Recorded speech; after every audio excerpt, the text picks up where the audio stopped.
जगण्याशी भावी आता फुलटू दोस्ती, टेंशन को मारो गोले बदलू ग्रॅव्हिटी, तुमची नियमची हो दे युनिटी, तुमची नियमची हो दे युनिटी, गाजू दे PCT Infinity, PCT Infinity, PCT Infinity, PCT Infinity. नमस्कार श्रोते हो, तुम्ही ट्यून केलाय PCT's इन्फिनिटी 90.4 FM हा पिंपरी चिंचवडचा पहिला कम्युनिटी रेडिओ. या महिन्यापासून आपण एक नवीन मालिका सुरू केली जिचं नाव आहे उत्तरायण. आयुष्याच्या उत्तरार्धात जगण्याचा पुरेपूर आनंद घेण्यासाठी, आयुष्याची संध्याकाळ शांत, निवांत आणि सुंदर होण्यासाठी या मालिकेच्या माध्यमातून आपण अनेक जणांना भेटणार आहोत. आजच्या भागात सहभागी झाल्या आहेत डॉक्टर प्रज्ञा काळे आणि त्यांच्याशी संवाद साधलाय स्मिता कुलकर्णी यांनी. आज ऐकूया या मालिकेचा भाग 3.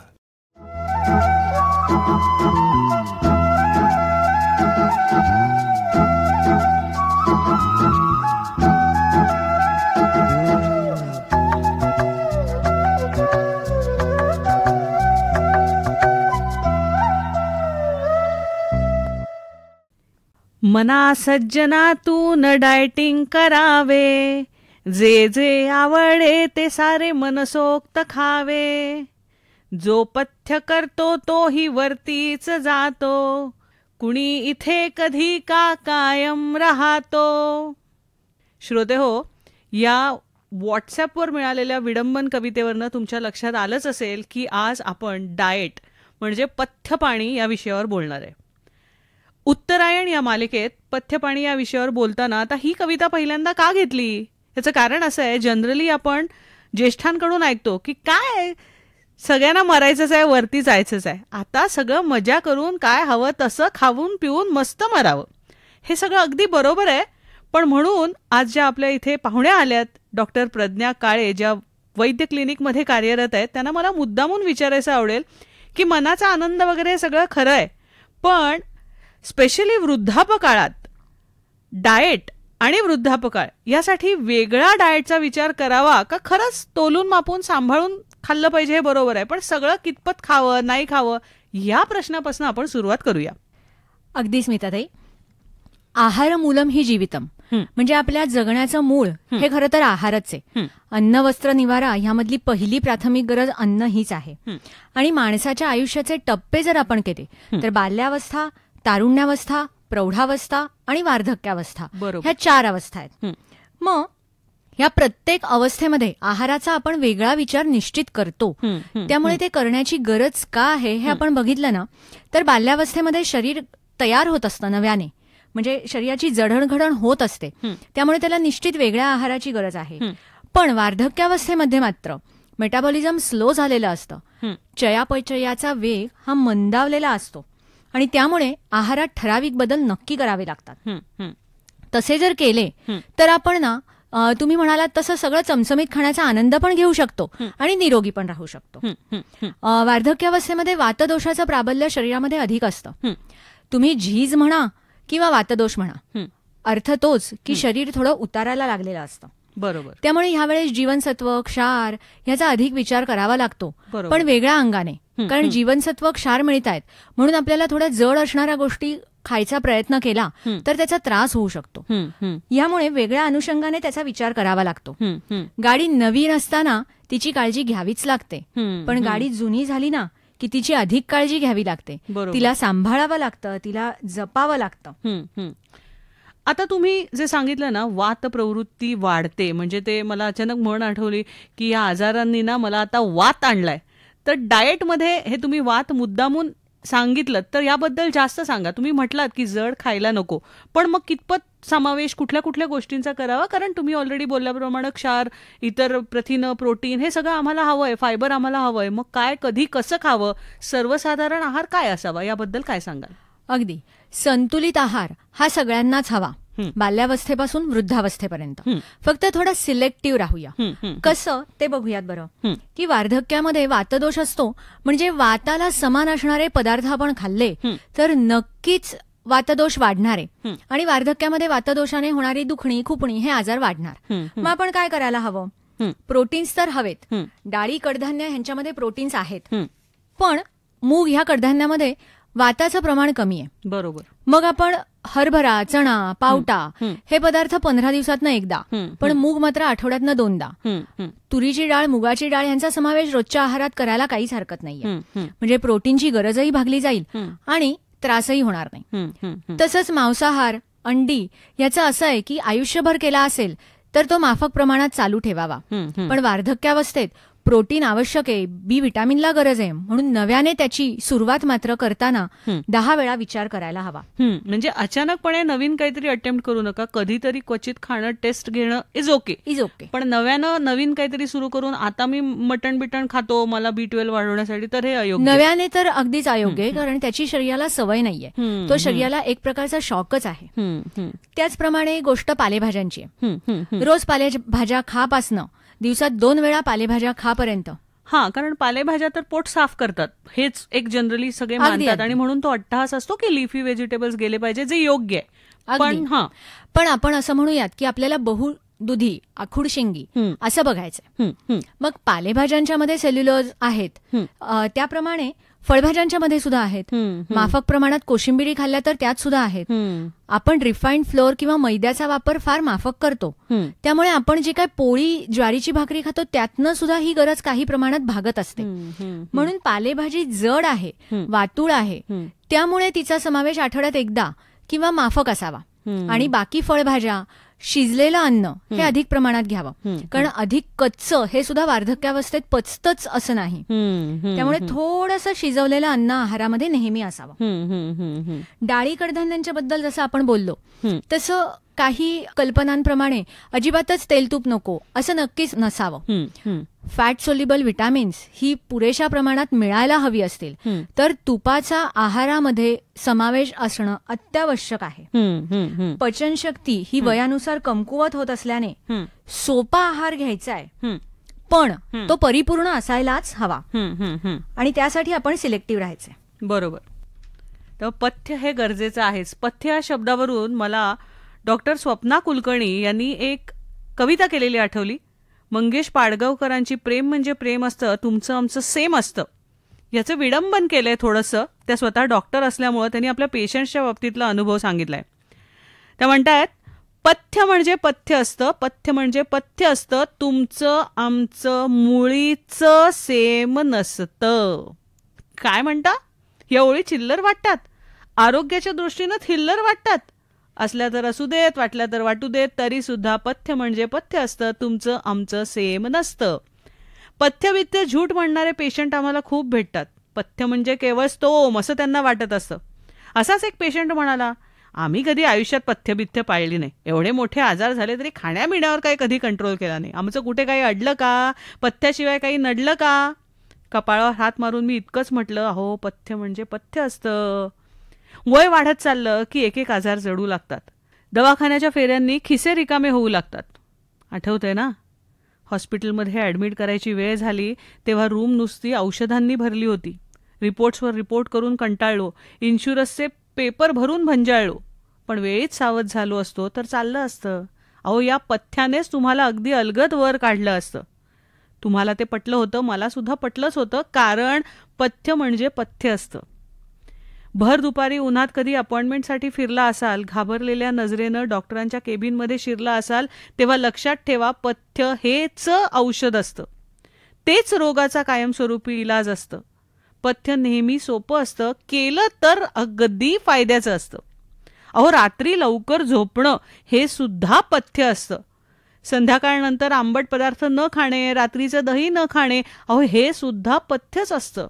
कारण पथ्य म्हणजे पथ्य असतं, तुमचं आमचं मुळीच सेम नसतं. आता ही अशी कविता घेण्यामागचं कारण काय माहितीये डॉक्टर?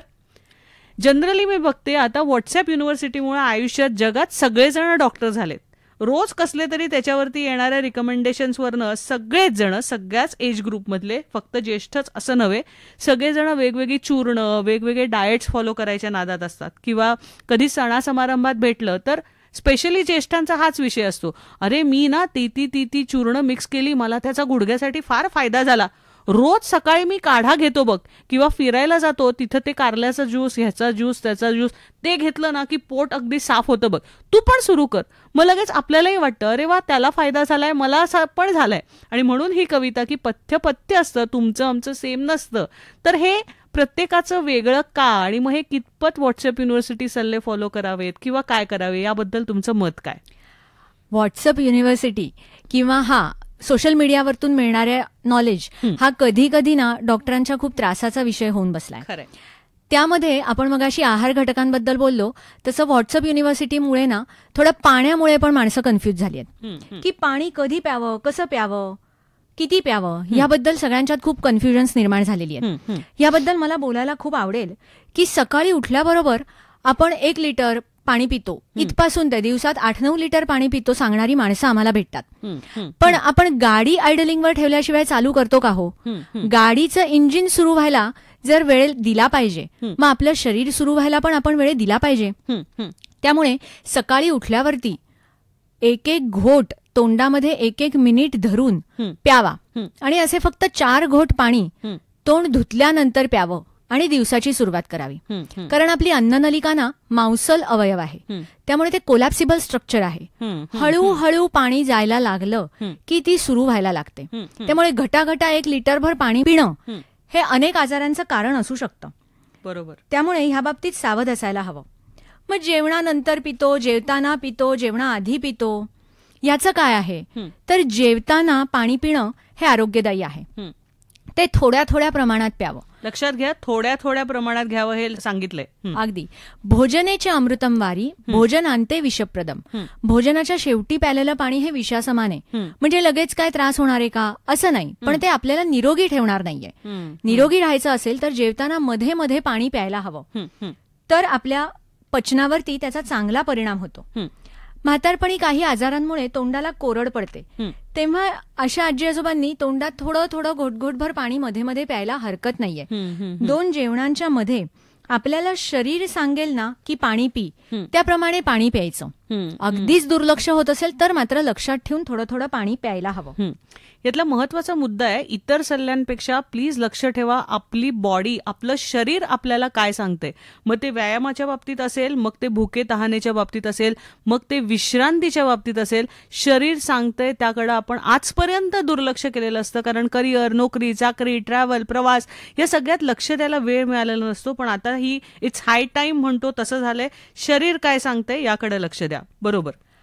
आणखीन एक व्हॉट्सअप युनिव्हर्सिटीचं तुम्ही म्हणतात असं असतं की वेगवेगळे डाएट, ट्रेंडी डाएट हे थोडे ना सल्ला न घेता करणं हे नक्कीच त्रासदायक ठरू शकतं. कधीतरी फक्त सॅलड्स, दिवसभर फक्त सॅलड्स, न शिजलेलं किंवा कच्चं अन्न प्रमाणातच खायला हवंय. किंवा कधीतरी फक्त आणि फक्त फळं, फळांचा समावेश असायलाच हवा. सीझन प्रमाणे पन्ह्याचा आनंद अगदी डायबेटिक पेशंटने सुद्धा कधीतरी घ्यायला हवा. ह्याच्यावरनं पन्ह्यावरनं मला आठवलं, म्हणजे मी असे अनेक जण बघितलेत की मला ग्लुकोज बिस्किट आवडतं, बिंदास खायचं, श्रीखंड गोड आवडतं, सगळं आमरस बिमरस हवं ते सीझनल सगळं खाल्लेलं चालतं असं म्हणून भरपूर खाणारे. आणि मग काय थोडीसं डोस शुगरच्या गोळीचा वाढवतो किंवा डॉक्टरांना सांगतो आता जरा डोस चेंज करावा लागेल. इथंपर्यंत मानसिकता असलेले पण आपण पाहिलेत. तर यावर काय बोलाल? आणि दुसरे असे असतात की जे खरोखर वर्षानुवर्ष बेकरी प्रॉडक्ट नाही तर अजिबात स्पर्शही करत नाही. एक्स्ट्रीम. त्यापैकी समतोल असावा. मनाला आनंद हा आहाराचा एक हेतू आहे, त्यामुळे मन आनंदी राहील असा आहार आपण घ्यायलाच हवा. मग तो अपथ्यकर का असे ना. कदाचित मी वैद्य म्हणून बोलताना असं वाटेल की हे चुकीचं आहे, पण मन हे आपल्या पचनासाठी आणि आनंदासाठी खूप महत्वाचं आहे. मग त्याप्रमाणे आपण असं म्हणूयात की चमचमीत खाण्याची इच्छा माफक प्रमाणात कधीतरी भागवावी. माफक प्रमाणात, हे प्लीज लक्षात घ्या. अगदी खरंय. आणि पण सलग त्याचा अतिरेक करू नये. लग्न समारंभांना जायचं असतं, जरूर जावं, पण जर तिथे जेवायला उशीर होणार माहिती असेल तर घरनं वरण भात खाऊन जावं. तिथे आजकाल 10, 15, 20 पदार्थ असतात, पूर्वीपेक्षा हा बदल झालाय समारंभांमध्ये. मग सगळ्यांचा आपण आस्वाद घेतलाच पाहिजे असं नाहीये. माफक 3-4 पदार्थांचा माफक प्रमाणात आस्वाद घ्यावा. सारखेच जिभेचे चोचले नको. म्हणजे मी घरातल्यांना बरेचदा म्हणते किंवा मी स्वतःला आत्ताच बरेचदा सांगत असते, इतके वर्ष खाल्लंय ना, आता थोडे दिवस नाही खाल्लं, तेवढा मनाचा कंट्रोल. पण तो मनाचा कंट्रोल हाच एक मोठा चर्चेचा विषय आहे, जो आपण वेगळ्या भागात नक्की घेणार आहोत. तेव्हा आता परत आपण डाएटवरच येऊया. बरोबर. आणखीन एक मला आवर्जून सांगायला आवडेल की म्हातारपणी ना एक ठराविक वय उलटून गेल्यानंतर स्थूलपणा कमी करण्यासाठी कोणत्याही डाएटचे प्रकार करू नयेत. आरोग्य राखण्यासाठी म्हणून जे काय असेल ते व्यवस्थित खावं. अतिरेक निश्चित करू नये, तर मग त्याचा त्रास होणार नाही. पण आता मग फक्त मी एक दिवस पूर्ण सुपावरती राहीन असंही करू नये नक्कीच. कारण ह्या वेळेस देऊ नये. आणि ते नक्कीच ना काहीतरी खूप आघात करून खूप आपल्याला त्याची किंमत चुकवावी लागू शकते. मग आपण त्या धोक्याची परीक्षाच घ्यायला नको. बरोबर. त्याप्रमाणे तुम्ही म्हणालात तसा आमकारस, तमुक डाएटचा प्रकार, मध्यंतरी मी वाचलं तसं 25 दिवस रोज पुरणपोळी खा, असलं काही करू नये. आपली सत्सद विवेकबुद्धी सुद्धा आपल्याला सांगत असते की हे काहीतरी वेगळं असू शकतं, हा आपण नको ते फॉलो करायला आणि तेच ऐकावं. किंवा कारल्याची भाजी चांगली आहे म्हणून मन मारून कारल्याचीच भाजी खावी असं करू नये. आनंदाने खावं. पथ्याचं आणि आनंद देणारं असतं की, असं कुठे आहे की पथ्य म्हटलं की बेचव आणि पथ्य म्हटलं की कंटाळवाणं. जे काय पथ्याचं असेल ते खावं आणि आनंद घ्यावा. त्याप्रमाणे अजून एक मला म्हणायला आवडेल की डायबेटिक पेशंट आहे, मग त्यांना आमरस नको का? तुम्ही म्हणालात तसं खरंच ह्या सगळ्याचा आनंद घ्यायला हवा आपण, माफक प्रमाणात. आणि माफक म्हणजे आपण क्वांटिटी वाईज पण म्हणू आणि फ्रिक्वेन्सी वाईज पण म्हणू, असा त्याचा आनंद घ्यायला हवा. बरोबर. एकामागोमाग एक समारंभांना जाणं थोडं टाळावं, नाहीतर मग सतत जड खाणं किंवा सतत उशिरा झोपणं याने त्रास वाढू शकतात. झोप ही तितकीच महत्वाची योग्य ह्याच्यासाठी. बरोबर. पण नेमकी म्हातारपणी झोप मात्र कमी लागते किंवा सांधेदुखी वगैरे होते, तर अशा कॉमन आजारांसाठी डाएट थ्रू आपण काही लोक कंट्रोल सगळं करायला बघतात. म्हणजे अर्थात मेडिकेशन चालूच असतात, पण ह्यासाठी जे सेल्फ मेडिकेशन कधी कधी केले जातात की ह्याच्यासाठी शतावरी घ्या, त्याच्यासाठी कारल्याचा रस घ्या किंवा ॲलोवेरा घ्या, असं. तर या सेल्फ मेडिकेशन बद्दल काय सांगाल? हे एक. आणि दुसरं असंही होतं की म्हातारपणात आता भूकच राहत नाही, हळूहळू भूक झोप दोन्हीही कमी व्हायला लागतं. मग योग्य ते सगळं चौरस आहार आपल्याला पुरेसा जात नाही आणि म्हणून बाय डिफॉल्ट विटॅमिन्स घ्या. मग व्हिटॅमिन सी असेल, D3 सप्लिमेंट्स असतील किंवा ओव्हरऑल मल्टीव्हिटॅमिन गोळी आपली रोज घ्यायचीच आणि ती थ्रूआउट कंटिन्यू केली जाते. तर हे सेल्फ मेडिकेशन, व्हिटॅमिन्सचा वापर, अतिवापर, कमी वापर, हे सगळा बॅलन्स कसा करावा? व्हिटॅमिन्स आणि ह्याबद्दल बोलताना आपण आवर्जून असं म्हणूयात की काउंटर मेडिसिन्स म्हणजे मनाने जाऊन मेडिसिन्स घेणं, त्याला सूट झालं म्हणून मी ते जाऊन घेणं, हे नक्कीच त्रासदायक ठरू शकतं. त्यामुळे मनाने हे करू नये. आपल्याला ओळखणारे जे आपले नेहमीचे डॉक्टर आहेत त्यांचा सल्ला घेऊन त्याप्रमाणे ह्या गोष्टी कराव्यात. त्यामुळे आपण आत्ताच्या आपल्या ह्या माध्यमातून पण आवर्जून हे आपल्या श्रोत्यांना सांगूया की हा एक डिस्क्लेमर समजा की अशी कोणतीही गोष्ट फॉलो करायची असेल तर तुम्हाला ओळखणाऱ्या म्हणजेच तुमच्या प्रकृतीला ओळखणाऱ्या तज्ज्ञ माणसाचा सल्ला घ्या. प्रकृतीला ओळखणाऱ्या, तुमची हिस्ट्री ज्याच्याकडे आहे असा आपल्याला नेहमी असावा. आणि म्हणून जनरली म्हणतात की तुमचे डॉक्टर्स, जसं आपण आपला टेलर फिक्स असतो आपल्या साईजच्या मापानुसार, ज्याला माहिती आहे आवड निवड, तसे आपले डॉक्टर आणि सर्व ही लोक आपले आपण फिक्स केले पाहिजे जेणेकरून ते आपले प्रकृती ओळखू शकतील. नाही तर जनरल टेंडन्सी असते की खूप वेगवेगळे डॉक्टरांच्याकडे जात राहणे, कुणावरही विश्वास न ठेवणे, मग ते डाएटच्या बाबतीत असो किंवा इतर कुठल्याही बाबतीत असो, असं होतं. त्यामुळे एखादं कोणीतरी असावं की जे आपली प्रकृती आणि ओव्हरऑल आपली घरची लाईफस्टाईल त्यांना माहिती आहे, आपण किती करू शकतो, काय करू शकत नाही ह्याची जाणीव ठेवून ते आपल्याला योग्य ते सल्ला देऊ शकतील. मग ते बेसिक डाएट असो किंवा अजून काही. भुकेचं जसं तुम्ही म्हणालात ना, तसं कमी झाल्यावरती मात्र खरंच तज्ज्ञांचा सल्ला घ्यावा. कारण आपण असे काही कंबाईंड गोष्टी पेशंटला सुचवू शकतो डॉक्टर लोक की ज्यातनं पुरेसे आहारातले घटकही मिळतील पण पोटाला खरंच खूप ताणही होणार नाही.